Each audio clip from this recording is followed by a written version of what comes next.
Welcome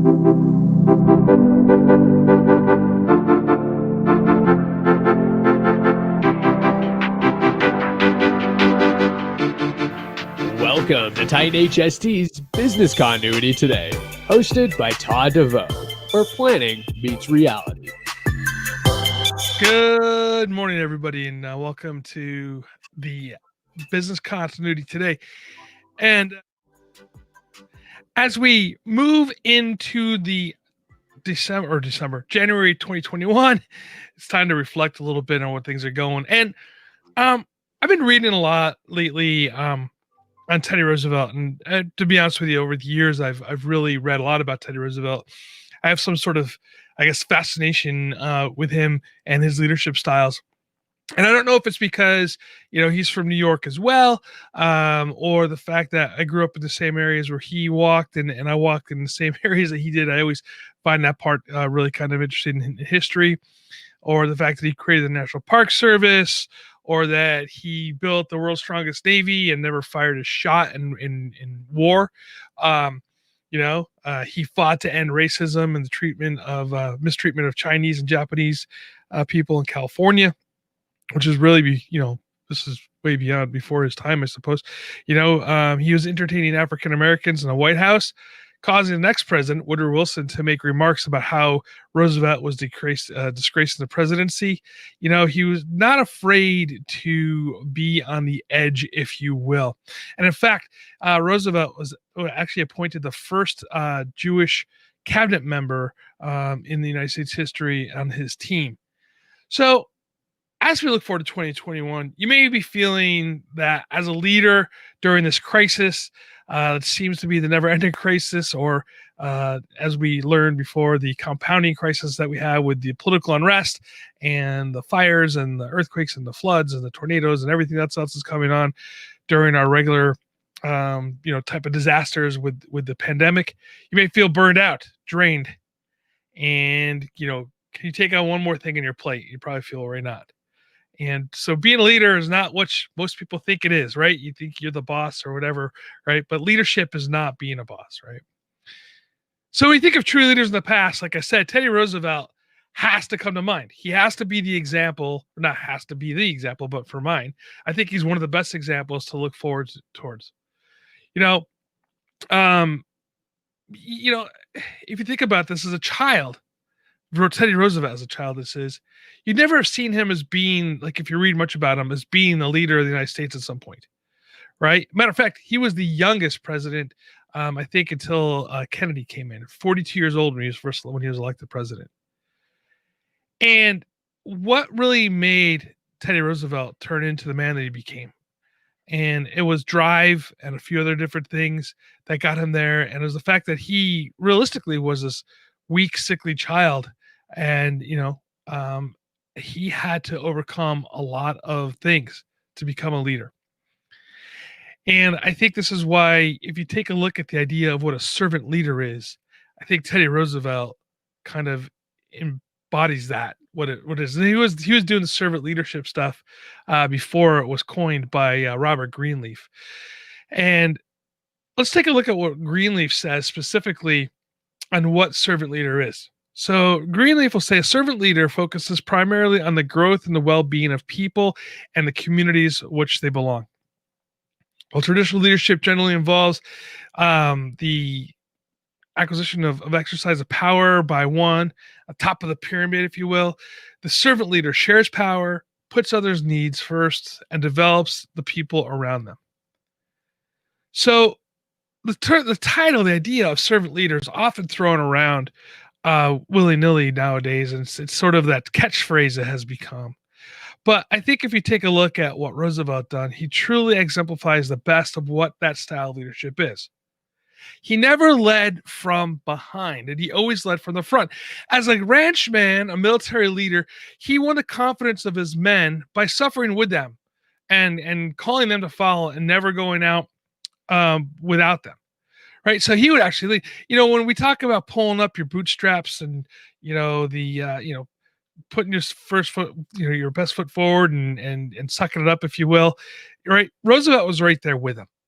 Okay. He was getting dirty. He would work the fence lines with his guys. And when he created the volunteer forces, he was the first to lead up the hill in San Juan. He was brash, right? And so a lot of people, felt that he was kind of, I don't want to say compare him to Donald Trump, but brash in that sense. But people who followed him loved him. And they loved him because he saw the sacrifices that he did for them. So, as a personal leader, Roosevelt never led from a distance, but consistently drew near the men that he led, right? And so, through his personal approach, he learned their names, he knew their habits, he knew their needs, and most importantly, he made them feel part of the team, not just part of the team, but loved, right? That they felt that Roosevelt had their best interest at heart. And so thus he listened and learned their stories, and the men grew to trust him. I think that's important when you know those details of your team, not just who they are, their name, what they do for your organization, but what are their wants and needs? What are what's really driving them? What are their issues that they have at home necessarily? Um, you know, their kids and their pets' names and things like this. And it really grows, and you get to really become not just members of a working group, but you really become a community and a team. And so Roosevelt really was able to take that aspect of things and really empower his people as well. So he had an esteem for them, he had a love for them, and Roosevelt, using these principles, made him a really great servant leader. And he was a fearless leader as well. And when we talk about fearless leaders, it's not that this the brave guy who, charges in the battle first with his, sword drawn, right? If you think about that time, right? He would do crazy things, right? He was, he would box, he fought grizzlies, he would go and search down actually a couple of wanted criminals by himself. Well, not by himself, but he was leading that group to go find the wanted criminals. And how did he get this one? Well, early on in his life, in his energy and his self-confidence, he made very many mistakes, right? When he was in Harvard, he wasn't really making a lot of good friends over there because sometimes of his arguments.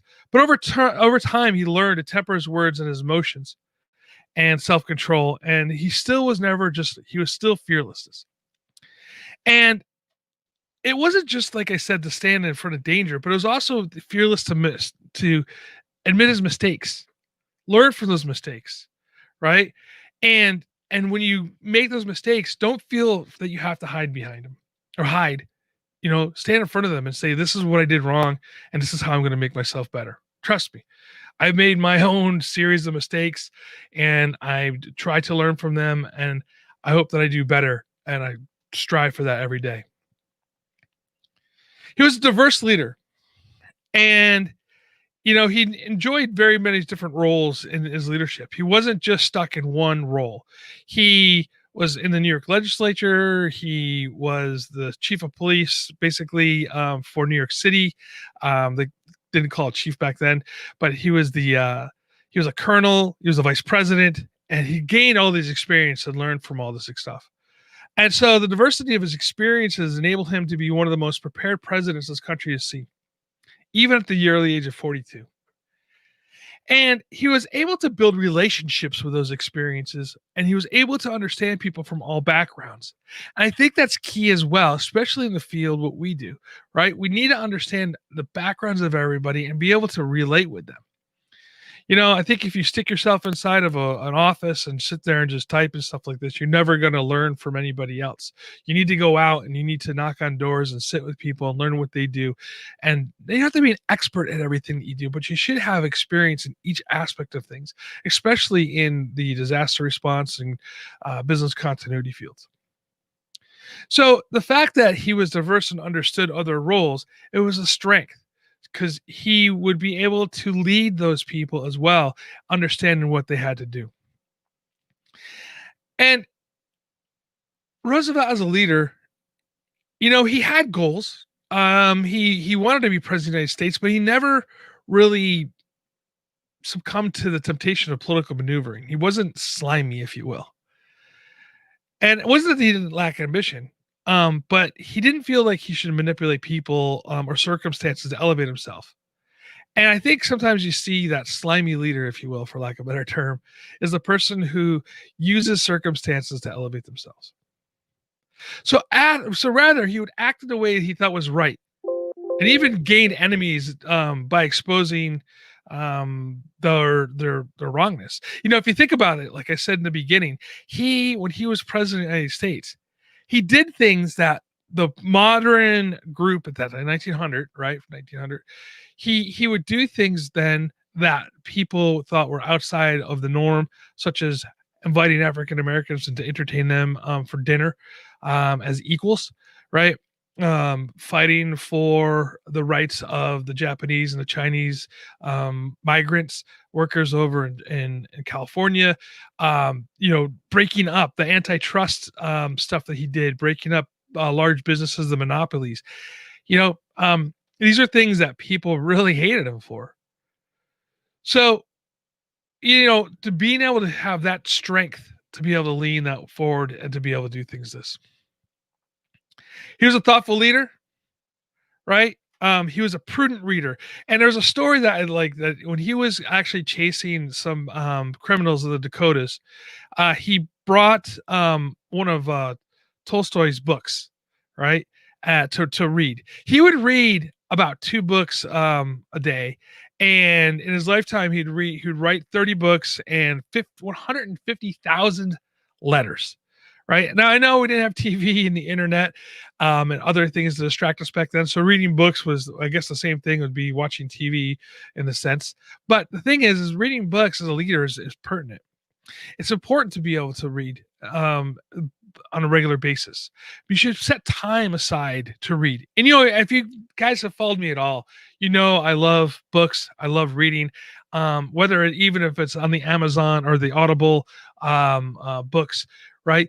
It's very important to have different perspectives coming in, and reading is one of the ways to do this. And you grow every time that you read, even if you read fiction. So he, as a reader and a writer, he was a thoughtful leader, and he really reflected all the time. And he took time to meditate and ponder to see what was going on in his life. And if you don't take that time, it's going to be a leadership disaster, that's for sure. In our digital and our distracted age, I think it's even harder, and it's even more important for us to disconnect a little bit and to pick up a book and read and develop in leadership. And finally, it's worth noting that as Roosevelt grew as a leader, he grew and developed leaders around him. Roosevelt was one of the finest leaders, and I can't say that I disagree, and I don't know if anybody here can say he wasn't. He was not born a leader. He was born a sickly child who pretty much spent his time in his room doing actually kind of weird stuff. If you read some of the history of him, he would go and find dead animals in New York City and around his home, and he would do taxidermy because he was just kind of in his room. But he broke out of that, and he got himself physically fit, he got himself mentally fit, and he got himself ready to lead. He made mistakes, he made some enemies, and along the way, he learned that every operation had to be better at life. Today, we are facing one of the greatest crises in a generation. Not only are we in a pandemic, our nation is divided politically, and I really don't see anytime soon where we're going to be healing that divide. As leaders during this compounding crisis, we must lead from the front. And not telling our people to roll up their sleeves and put their bootstraps up, but to put our boots on and to roll up our sleeves and to get deep into the mud, into the muck, into the dirt, and lead forward. Who's with me? I may know the way. Thank you for being with us today. And visit Titan HST for all your communications needs. And remember, follow us on your favorite podcast player, Facebook, YouTube, and Twitter. And join us next week. And until then, stay safe and stay hydrated.